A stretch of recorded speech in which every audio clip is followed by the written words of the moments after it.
it's not correct just to put someone in a box because they have dyspraxia, particularly in that clumsy box. And I personally think clumsy is a word that has a negative denotation, connotation, etc. Let's move to myth number 2. You just need to try harder. Again, this concept of trying harder assumes that you're not trying hard, or it can, the question again could have that assumption, and that in itself can be the wrong assumption. So imagine trying to write with your non-dominant hand while balancing on one foot. No matter how hard you try, it's going to be awkward, right? It's going to be messy and it's going to be exhausting.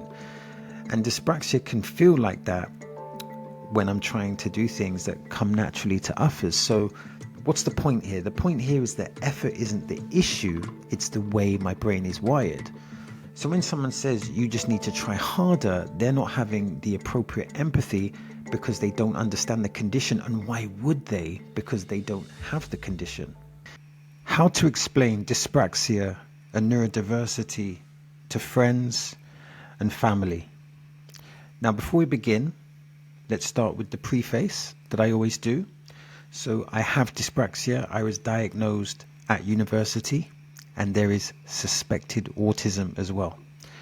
So let's begin. And we're going to begin with an ant analogy. So just imagine a line of ants marching in perfect formation. And they're following like this invisible trail, each one instinctively knowing where to go.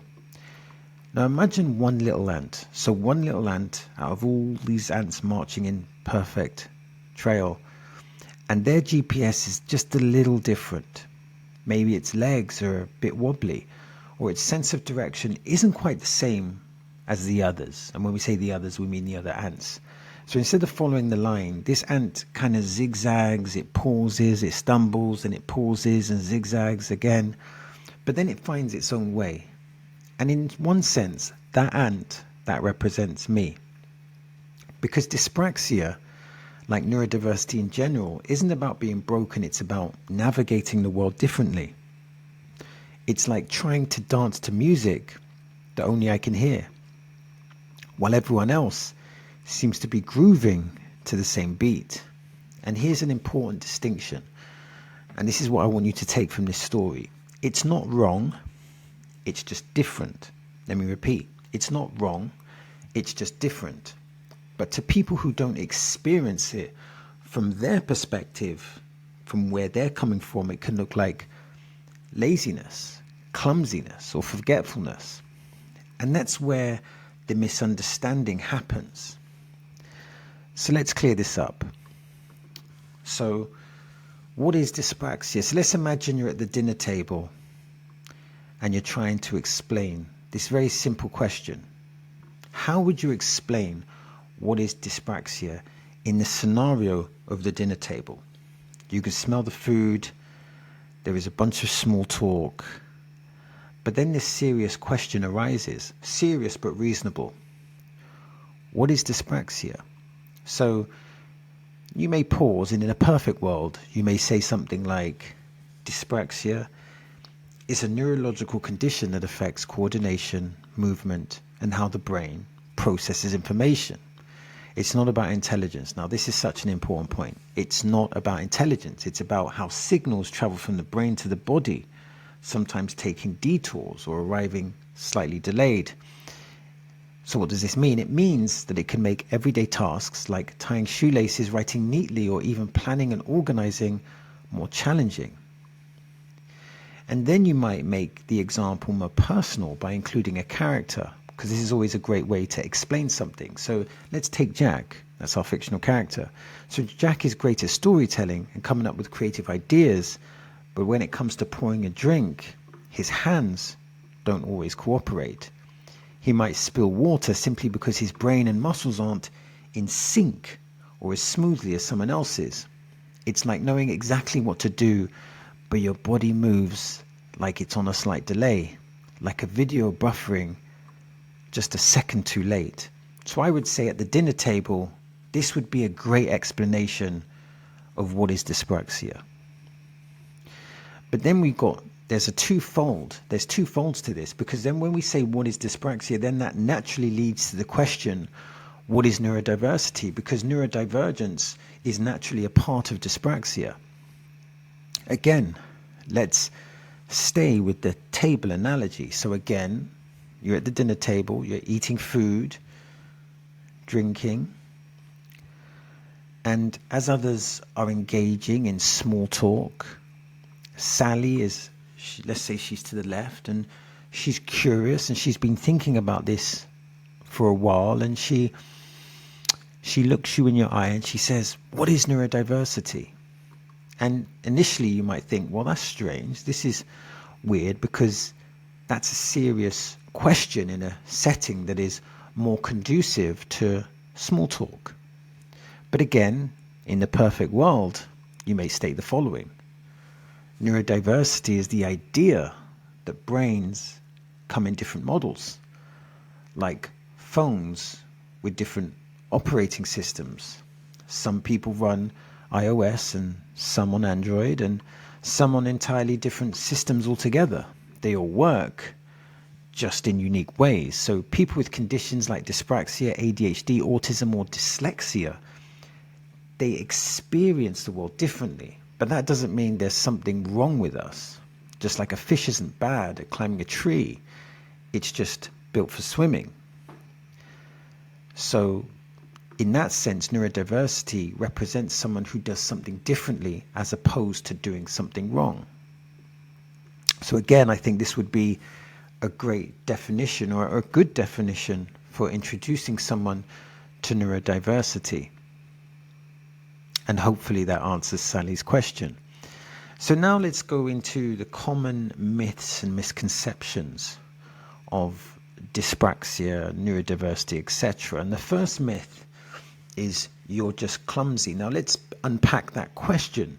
It doesn't say you're clumsy, it says you're just clumsy. And there's a distinction between saying you're clumsy or you're just clumsy. Because you're clumsy could mean that you're clumsy, but you're intelligent, you're creative, you have X, Y, and Z. But you're just clumsy means that you should be just defined within that box. So, yes, many people with dyspraxia may trip over their feet, and many can have a habit of knocking over drinks. But dyspraxia isn't just about motor skills, it's about coordination in a bigger sense. It affects how I process information, how I plan, and how I execute tasks. But it's not just clumsiness, because it can become packaged with other things. Jack has dyspraxia, may be clumsy, but he may be great linguistically. He may be extremely creative. He may be a scientist, a mathematician, etc. So it's really not. It's not correct just to put someone in a box because they have dyspraxia, particularly in that clumsy box. And I personally think clumsy is a word that has a negative denotation, connotation, etc. Let's move to myth number 2. You just need to try harder. So,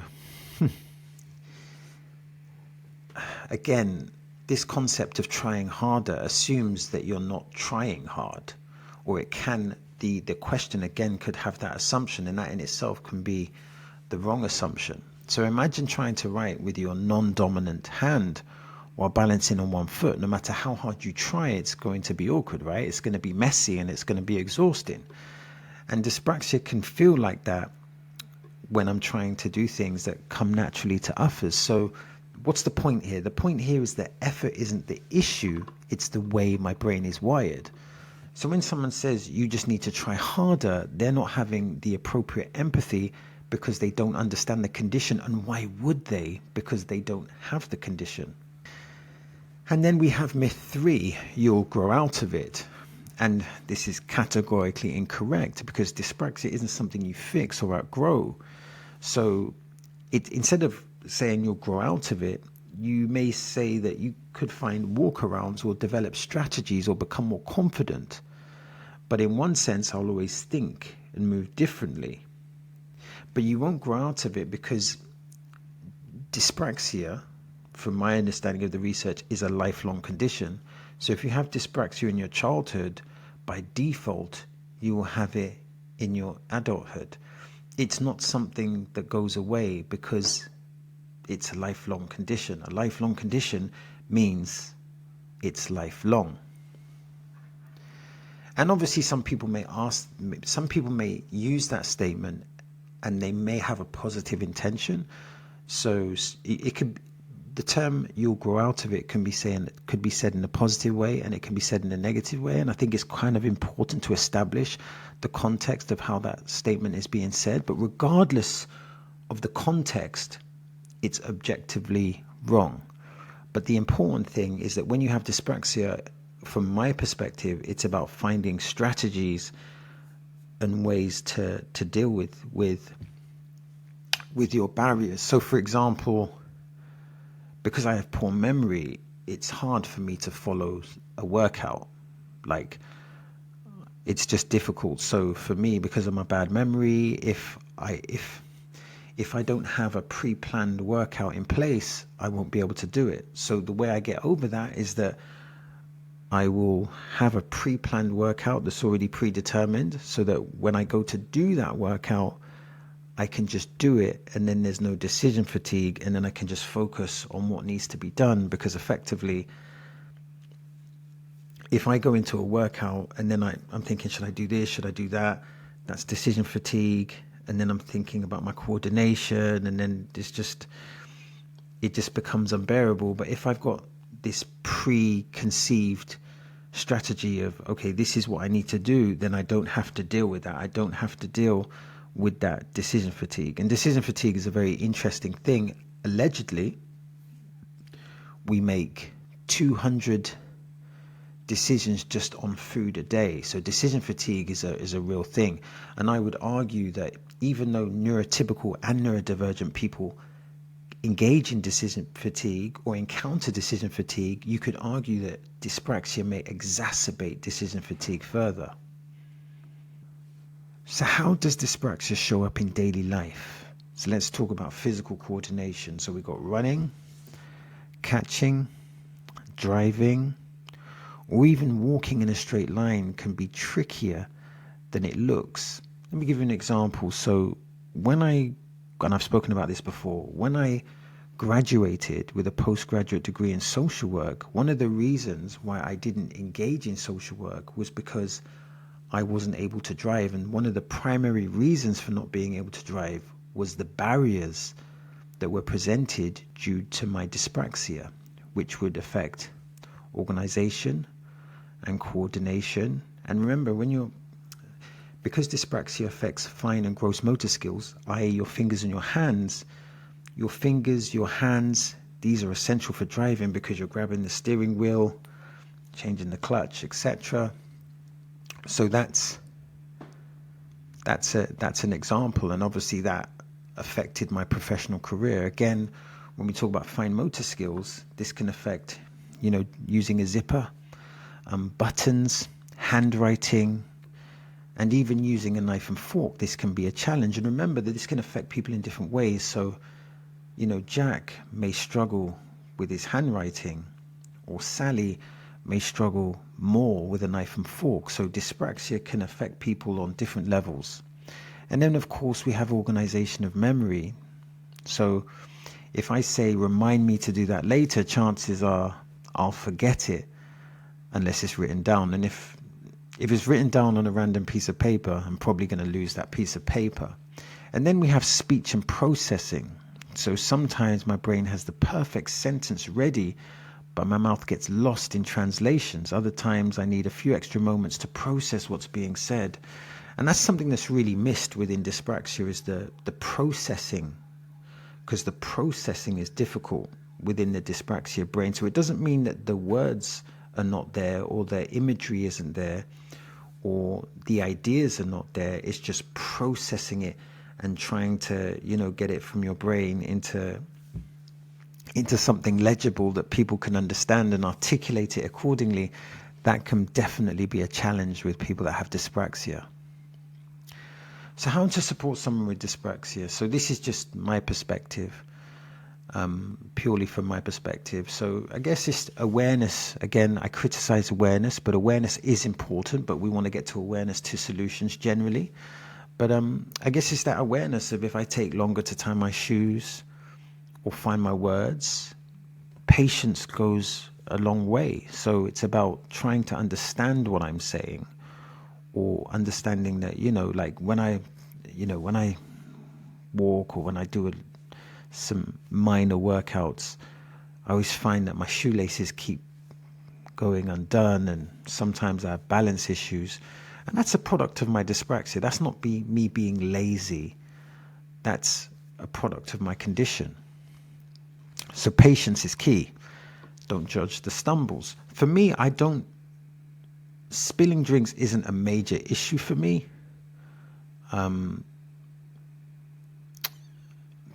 It's not a major issue, but obviously for want of a better word, clumsiness can become apparent. And I guess, again, it just means understanding that if I'm spilling or if I'm being a bit uncoordinated, this is a product of my condition. And again, it's about patience and it's about empathy. And this is really an important one. Celebrate strengths. So again, I struggle with coordination, but I feel like I'm creative, a great problem solver, and someone who has a unique perspective. Again, we all have unique perspectives, whether we're neurodiverse or neurotypical, but I feel like being neurodiverse, it adds another layer of uniqueness. So it's that understanding that neurodiversity comes with challenges, but it also brings strengths.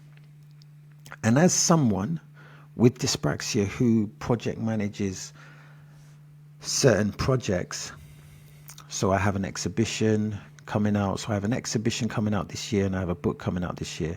And I always encourage, or try to encourage, solution-focused thinking. So my thing is, don't just tell me the problem, tell me the solution.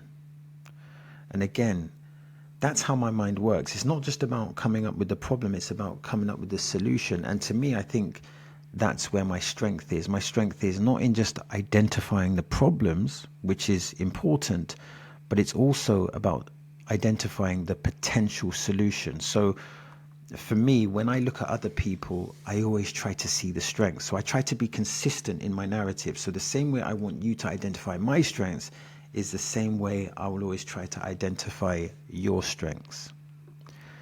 So I guess it's recognizing it's a different kind of path. So living with dyspraxia can be like walking through a dense forest while others have a clear, paved path.